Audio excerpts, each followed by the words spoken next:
Hello and welcome to all at Crick Tips. मेरा नाम है अभिषेक और मेरे साथ शशांक भी मौजूद है। भारत और इंग्लैंड के बीच में जो टेस्ट मैचेस की शुरुआत होने वाली है 5 फरवरी से, लेकिन माहौल जो है वो पूरी तरीके से बिल्ट होना अब शुरू हो चुका है।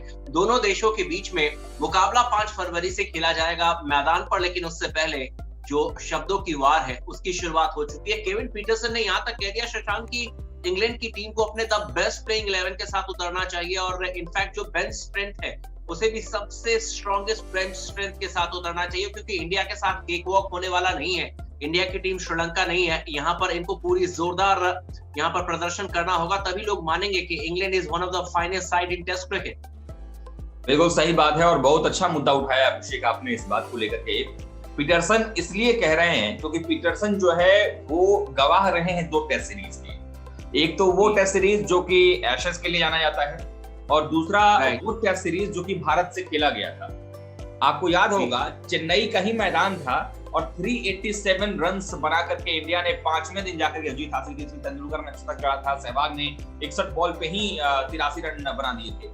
तो उनको दोनों ही कंडीशन में किसकी स्ट्रेंथ क्या है, कौन टीम कहाँ बिखर जाती है, टूट जाती है और कौन सी टीम किस परिस्थिति में सबसे बेहतरीन साबित होती है, इसी वजह से पीटरसन का ये कहना है कि एशेज से ज्यादा बड़ा टूर्नामेंट होने वाला है, ज्यादा बड़ा एक तरीके से सीरीज होने वाली है और ऐसे में इंग्लैंड को किसी प्रकार से कोई भी रिस्क लेने की जरूरत नहीं है अभिषेक। और ये पीटरसन से बेहतर कोई और नहीं जान सकता है, क्योंकि पीटरसन ही कप्तान थे जब भारत ने 387 रन चेस किया था भारत।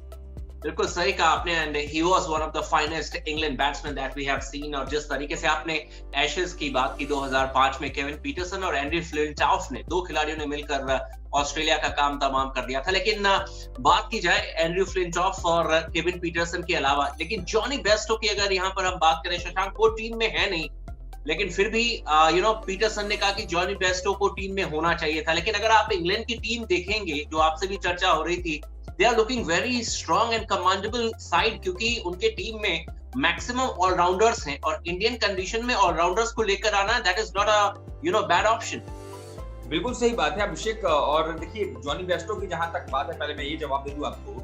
ये पीटरसन ने ये बात कहा कि जॉनी बेस्टो जैसे खिलाड़ी को आप बाहर नहीं रख सकते हैं और आपको प्रयोग करने की जरूरत कम से कम नहीं है भारत के खिलाफ में। और चेन्नई में जो पहले 2 टेस्ट मैचेस खेले जाने हैं उसके लिए जो इंग्लैंड की टीम अनाउंस की गई है उसमें जॉनी बेस्टो नहीं है, जॉस बटलर जो है वो विकेट कीपर की भूमिका में नजर आएंगे। तो मुझे लगता है कि इसको लेकर के उनका कहना मैं भी सहमत हूं कुछ हद तक, क्योंकि जॉनी बेस्टो का एक जो कद है, जो एक नाम है और इंडियन कंडीशन में खेलने का अनुभव भी रहा है उनको, चाहे वो आईपीएल ही खेले रहे हैं। तो मुझे लगता है कि इंग्लैंड की टीम को जॉनी बेस्टो को भी टीम में रखना चाहिए। हालांकि अच्छी बात है कि बेन स्टोक्स भी भारतीय टीम का दौरा करने अब पहुंच रहे हैं, वो भी आ गए हैं। मेरा ये मानना है अभिषेक की जो आपने बात कही ना ऑलराउंडर्स की, उनके पास 2 खिलाड़ी ऐसे हैं जो पिछले कुछ समय से लगातार इंग्लैंड की टीम में खेल रहे हैं। एक नाम है जैक लीच का, जो कि लेफ्ट आर्म ऑर्थोडॉक्स हैं और बैटिंग भी काफी अच्छी कर लेते हैं। मेरे ख्याल से 30-32 के आसपास का औसत है उनका और टेस्ट मैच में उन्होंने 11 टेस्ट मैचेस में ही कुल मिलाकर के 30-32 विकेट भी निकाले उन्होंने, यानी कि बैटिंग बॉलिंग में वो अच्छा कंट्रीब्यूशन दे रहे हैं और वो भी ज्यादातर उनको मौका मिला है अपने घर में खेलने का। लेकिन श्रीलंका के खिलाफ भी अच्छी गेंदबाजी कर रहे हैं। डॉम बेस्ट करके एक और ऑलराउंडर उनके पास में है जो कि राइट आर्म ऑफ ब्रेक है। तो साथ ही साथ उनका जो हाईएस्ट स्कोर है वो 97 के आसपास में है, जो दिखाता हुआ कि बैटिंग कर सकते हैं। उनकी भी औसत 35 के आसपास है। टेस्ट मैच में बैट्समैन कई बार 35 का औसत नहीं बना पाते अभिषेक, और अगर इन दोनों बल्लेबाजों का औसत 30-35 के आसपास है और विकेट भी निकाल रहे हैं और 11 मैच में उनके पास भी 10-11 मैचों में 40 विकेट के आसपास में है, तो ये दिखाता हुआ कि जो ये दोनों ऑलराउंडर हैं ये इंग्लैंड के लिए भारतीय कंडीशन में ज्यादा प्रभावित कर पाएंगे, क्योंकि एक लेफ्ट आर्म ऑर्थोडॉक्स है, एक राइट आर्म ऑफ स्पिनर है, यानी कि 2 वेरिएशन इनके पास मिल जाता है अभिषेक। तो मुझे लगता है कि इंग्लैंड टीम काफी अच्छी है, जो कि आपने बात कही अभिषेक की ऑलराउंडर्स उनके पास अच्छे हैं।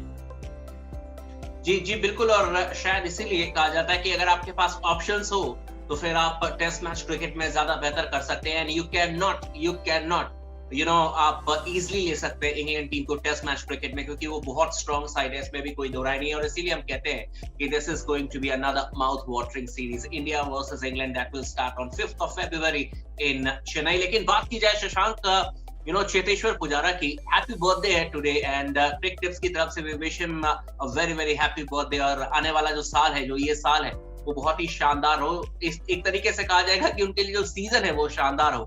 लेकिन पुजारा से आप क्या एक्सपेक्ट करते हैं? ऑस्ट्रेलिया में शुरुआत अच्छी नहीं रही थी, first 2 test matches he didn't do anything good, लेकिन उसके बाद से उन्होंने कमबैक किया और काफी क्रूशियल इनिंग्स खेले हैं, and now he will play on his own backyard. India में खेलेंगे, मौका है उनके पास।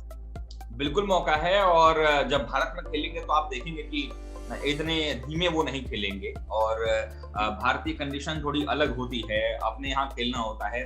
ऑस्ट्रेलिया में पहले जो 2 टेस्ट मैचेस में उनका खराब प्रदर्शन रहा अभिषेक, वो इसलिए भी रहा कि देखिए जब कोई खिलाड़ी लंबे अरसे से क्रिकेट नहीं खेल रहा होता है और वो सिर्फ एक फॉर्म ऑफ क्रिकेट जो है अगर वो खेलता है तो उसके लिए परेशानी तो होती है। चाहे आप पुजारा की बात कर लीजिए, हनुमा विहारी की बात कर लीजिए, लेकिन देखिए सबसे पहले तो उनको जन्मदिन की बधाई भी मैं देना चाहूंगा। 33 साल के वो हो गए हैं, और इस समय अगर आप देखेंगे तो भारत में जब इंग्लैंड से मुकाबला होगा उसमें बेहद ही अहम कड़ी साबित होने वाले हैं नंबर 3 के लिए।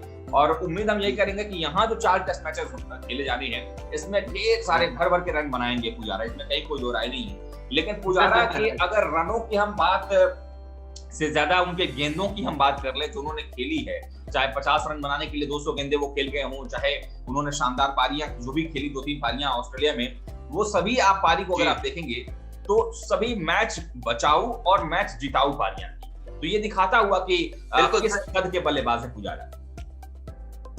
बिल्कुल सही कहा आपने, और यकीनन ये एक भारतीय टीम के लिए राहुल द्रविड़ के बाद जिसे कहते हैं कि द वॉल, उसमें कोई गलत नहीं होगा। एंड आई होप कि द वॉल जो है वो इंग्लैंड के खिलाफ भी बिल्कुल मजबूत नजर आए और इंग्लैंड के खिलाफ भी बेहतर परफॉर्मेंस करके दिखाए। Thank you so much Shashank, thank you so much viewers.